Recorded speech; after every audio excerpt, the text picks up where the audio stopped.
Welcome to the 246th installment of Ear to the Ground, the Land Stewardship Project's podcast on family farms, sustainable agriculture, local food systems, and local democracy. I'm Alex Romano, organizer on the soil health team. A functioning ecosystem isn't complete without animals to help close the nutrient loop. One key way farmers are building soil organic matter, cycling nutrients, and adding economic value to their farmland is by integrating ruminant livestock, beef cattle, dairy cattle, sheep, and goats, into a well-managed grazing system. Simply turning animals out onto open pastures and allowing them to roam creates its own problems. Farmers raising livestock as a soil and profit-building tool are using managed rotational grazing of livestock. A managed rotational grazing system generally includes being goal-oriented and flexible, using higher stock densities and moving livestock more frequently to graze and distribute fertility across the landscape evenly, relying on temporary fencing technology for frequent movement, and increasing rest periods to allow for plant root system recovery. Managed rotationally grazed systems can go beyond sustainability. They can help to regenerate soil by sequestering carbon, supercharging biological activity, and building soil structure. Many farmers are using managed rotational grazing to increase productivity of perennial pastures and allow for multiple uses of annual cropland through grazing of cover crops and crop residue. Zach Knutson owns and operates Knutson's Shorthorns just outside of Zumbrota, Minnesota, where he rotationally grazes registered shorthorns and direct markets beef. This fall, I had a chance to sit down with Zach to hear about his recent experiences planting parcels of highly erodible soil to a perennial pasture mix to help expand his grazing land base while sequestering carbon and improving soil health. He also shared lessons learned from his first year of daily rotations. So I rotationally graze 14 brood cows of registered shorthorns. We have about 27 acres of pasture right now with plans to expand to a little over 50 next year and doubling cow numbers. We added some Katahdin hair sheep this fall that we plan to rotationally graze along with the cattle in the coming years and hopefully expand that business in the future as well. How long have you been farming? I started raising beef cattle in 2011, but I grew up on a dairy farm and was on the farm my whole life. We had milked 60 to 75 dairy cows depending on the year, and we had a robotic milker for the last 10 years. What enterprises do you run currently on your farm? Currently, we have a cow-calf operation where we produce seed stock, and any cattle that aren't breeding quality will be fed out on a grain-fed diet, and then we direct market that beef directly to the consumers. We're adding in hair sheep mostly for commercial purposes, for marketing the meat, not so much the breeding stock, because the cattle keep us busy enough with that side of it. And I know you got an off-farm job. What do you do when you're not farming? I'm a bank examiner for the farm credit system, so I review loan accounts. I have led some compliance exams, mostly looking into the finance procedures, making sure that the lenders are working with the borrowers to the best of their ability, and making sure that they're following safe lending practices to ensure sound and reliable credit to farmers in the good times and the bad times. I'm wondering if you can tell us a little bit more about some of the goals that you have with grazing on your farm. So my primary goal is in the next 5 years or so, I'd like to convert the 100 acres of row crop land all into diverse perennial pastures. I'd like to expand the cow herd up to about 75 breeding cows and the hair sheep up to probably 100, just guesstimating what the carrying capacity is, as the sheep are new to us. We rotated daily in 2020 with the quarantine and not being around. I'd like to continue doing that as long as I can. Sometimes my job will take me on the road for a few days, generally Monday through Friday travel, so we'll adjust management accordingly, but doing our best to rotate as frequently as we can because we saw really big benefits from that this year. Can you give me some examples of some of those benefits you saw from moving the cattle more frequently? My favorite was probably seeing the cattle graze thistles and giant ragweed. Never thought I'd see cattle eating those, but I have pictures to prove it because I had to make sure Dad believed it. We saw a lot healthier pastures as a result.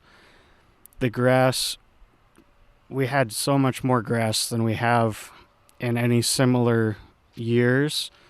This year was drier than last year by a long shot, and while we didn't measure, total forage production or do any hard measurements, just based on how many cattle we were able to run and for the number of days that we were grazing, I think we actually harvested more forage matter this year than we did last year, even without all the rain that we had last year. So it sounds like you increased your forage production or your forage potential by just moving those cattle a little bit more frequently and extending those rest periods. Yeah, the rest periods was huge. The pasture that we seeded down took a little bit longer to establish than I had expected with my first time doing it. So our rest periods at the start of the season were about 14 to 17 days. And once we had that new pasture working with us, we got our rest periods up to 34 days. And I would say the forage production, how much grass was there when we returned after 34 days, was more than double what was there after the 17 days. So, marginal return. We gave it an extra 17 days, but we got more than the first 17 days worth of growth. So there was big benefits to extending those rest periods. And during periods of dry weather, we would incorporate a couple days of bale feeding in the barnyard just to try and give ourselves more rest time and hopefully get a little bit closer to the next rain shot before we grazed everything down too far. You mentioned a new pasture this year. Can you tell me a little bit more about what went into that? Yeah, so we converted 6 or 7 acres of row crops that was corn last year into a diverse pasture mix this year, primarily cool season grasses.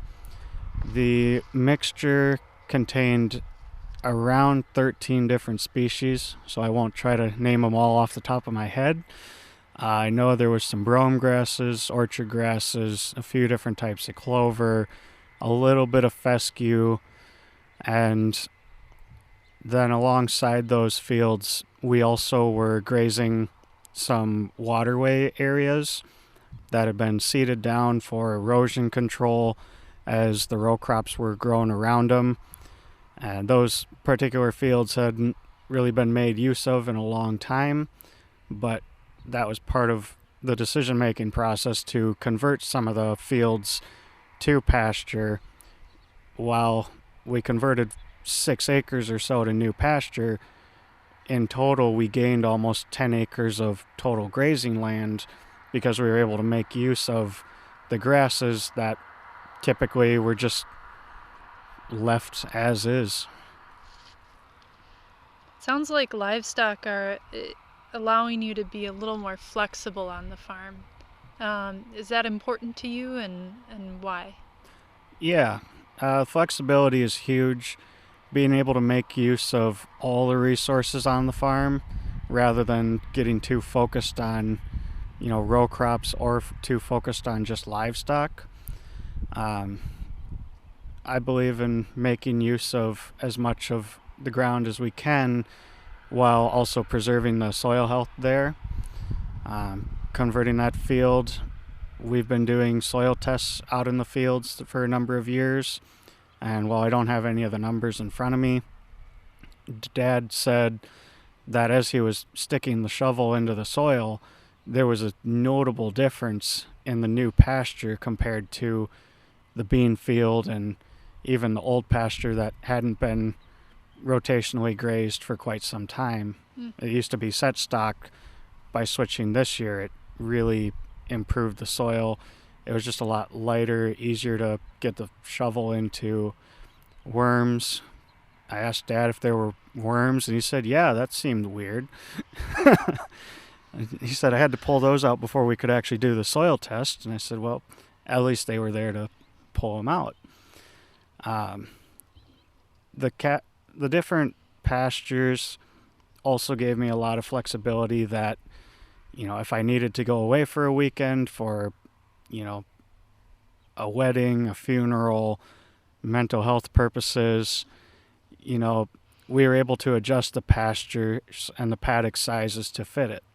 While we did give up some things by, giving them a 4-day area instead of a single-day rotations. At the end of the day, it's about finding that work-life balance and enjoying what you do, because, you could try to maximize the potential every single day, but burnout is real, and that's one of the reasons that flexibility is really important to me. Would you say you're enjoying what you're doing? Definitely. Cattle has always been a big passion of mine. When I was 11, I told my dad, I love cows, I just don't like to milk them. And that was kind of how the whole beef cattle thing started. Took a few years before I realized that, an 11-year-old kid isn't really going to get a loan from the bank to go buy those cows. But saved up and got started, and I'm really optimistic about what the future holds as we expand and diversify the operation and try to improve the soil health and preserve the soil that's out here, because this farm has a lot of hills, and being able to enjoy that while we do it is going to be really big. How does your off-farm job as a bank examiner influence the way that you see farm profitability or the viability of your farm? One of the big things has been, learning from financial statements of a wide variety of farmers and just getting that exposure to seeing, the average return on assets on beef cattle is notoriously low. It really depends on your area and your farming practices, but in my unprofessional opinion, I would say that 2% is a really common return on assets. So when you're making an investment on the farm and considering whether or not you want to buy that piece of machinery and, whether you want to make hay or buy hay, it's really considering where do you put your capital investments to try and maximize that return on assets, and gives a different perspective on borrowing money. Borrowing money can definitely be a good tool. There are certain circumstances where it definitely pencils out, and certain circumstances where it doesn't pencil out. To me, there's a lot of thought that goes into what enterprises I want to take on in the whole diversity of the operation, and which ones I don't. I personally lean towards having the minimal amount of machinery around that you need to get the job done. particularly when it comes to mechanically harvesting forage. I know there's a lot of people around that do that, and it can certainly be economically viable, but I prefer to let the cattle do the majority of the harvesting, and I'm working on figuring out how we can extend the availability of forages that the cattle can harvest throughout the year so that we can just kind of avoid needing that machinery. And whatever hay that we do bring in, I look at it as bringing in nutrition or soil nutrition. The N, P, and the K, I'm basically getting the nutrition from someone else's land, and I'm getting to put it onto my land. And looking at a haymaking enterprise, if you compare opportunity cost of, letting the cattle harvest it versus using machinery, you may be able to harvest off more pounds with the machinery, but is it really returning more than that 2% return on assets for the amount of machinery and equipment that goes into it?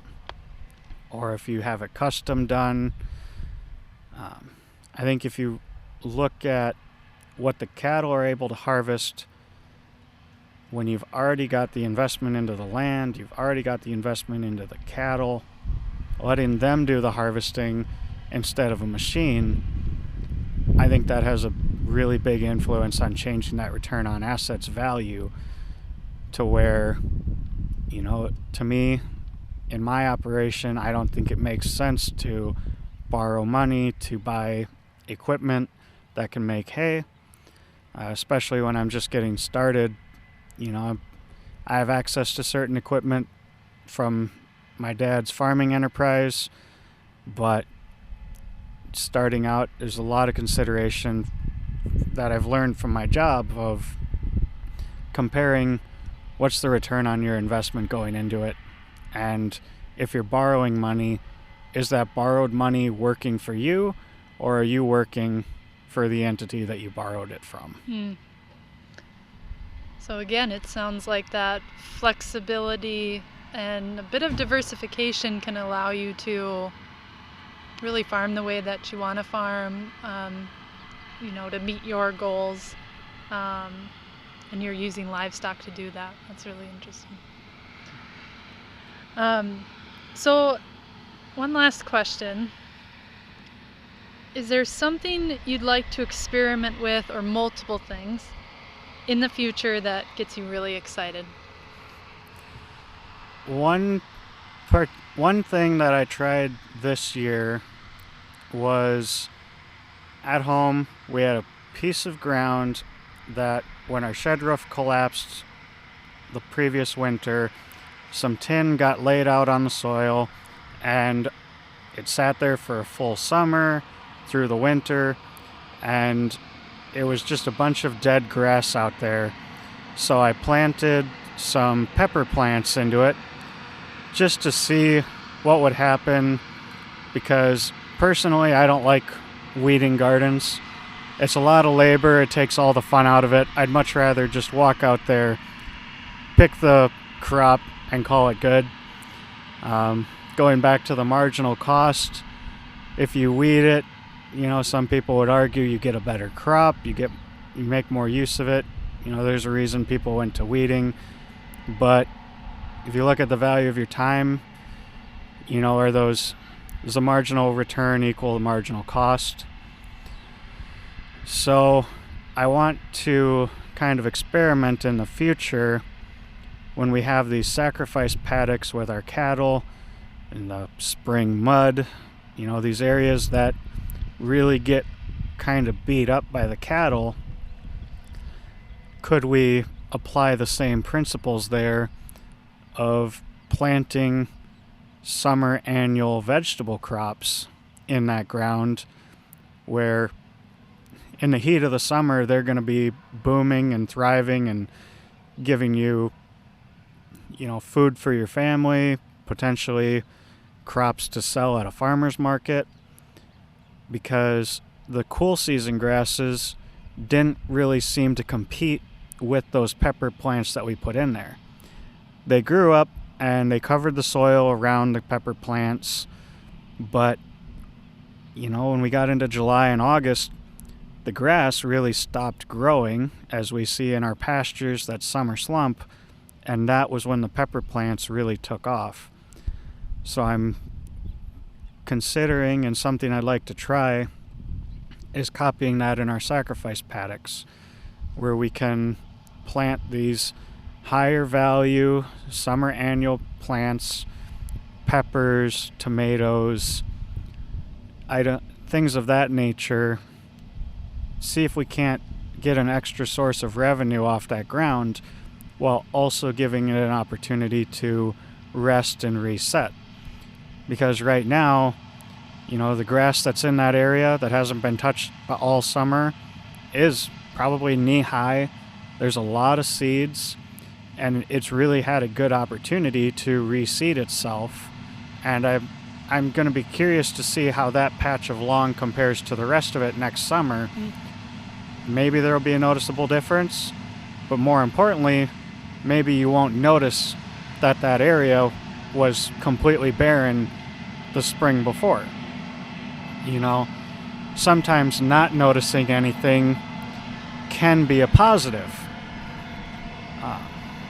That was one thing I learned in the undergrad research. I did a thesis on early weaning cattle, and I talked to the advisor. I said, we're not really seeing any results. Nothing's different. And I said sometimes that can be as valuable as finding a difference, because you know that you can do this and it's not going to set you backwards. So you can make profit and not go backwards. Is there anything I didn't ask that you'd like to have said about grazing, about your approach to farming, about what you're looking forward to in the future? Anything? Can I do a shout out for Kiss the Ground? Go for it. I watched Kiss the Ground on Netflix, and I think that's going to be an important film to get out to the general public, as well as farming communities, to just kind of show the potential of regenerative grazing, managing for the soils, putting the carbon back into the soil and pulling it out of the atmosphere. And, with proper rotational grazing and certain management practices, we can almost look at ourselves as we are farming the emissions of the general public and turning that into not only a sustainable protein product, but a regenerative protein product that can really make a big difference to the rising CO2 levels.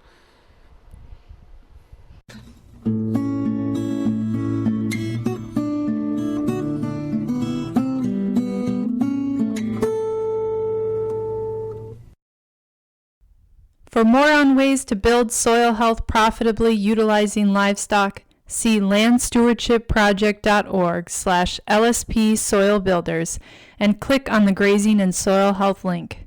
There you will find more podcasts as well as videos, fact sheets, articles, blogs, and details on upcoming workshops and events.